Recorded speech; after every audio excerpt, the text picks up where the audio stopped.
Marilyn Steele walks the hall of an apartment building in Toronto, far away from her country home in Nashwauk Bridge.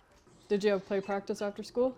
Her daughter, Leslie, keeps in touch with her family. Oh, how was She's that? been away from them and her business since they got the news on December 7th. Oh, News that the small lump in Marilyn's neck was anaplastic thyroid cancer, the most rare and lethal form of thyroid cancer. Dr. James Bellier delivered the news. And he said the very last thing would be that artery would rupture. And it would be very gruesome for my family to watch. And I said, what about me?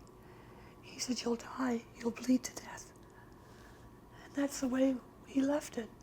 Just from December 6th till December 7th, he had had several people look at her CT scan report, and because of the carotid artery involvement, anybody he had spoken to had deemed her to be inoperable. He just said, I would highly, highly encourage you to seek care elsewhere.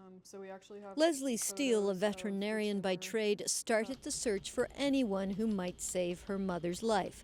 They found a surgeon in Florida who said the cancer was so aggressive they needed to act right away. 5 days later, Marilyn had a successful surgery. The follow-up was 40 rounds of targeted radiation in Toronto, then daily chemo pills. It wasn't until January that Leslie Steele found out that Medicare was not going to cover their expenses. Dr. James Bellier didn't return our calls, but letters were exchanged between him and Medicare. Medicare saying he hadn't checked with enough Canadian hospitals. Bellier saying Steele would most likely have died waiting.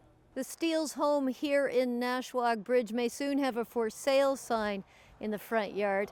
The Steeles are appealing the Medicare decision, but in the meantime, they say the only way they can pay the $144,000 bill is by selling their home, a home they built themselves more than 40 years ago.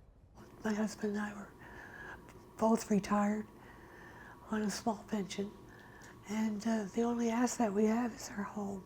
She's stuck in the middle of a decision that's not fair. Catherine Harrop, CBC News, Fredericton.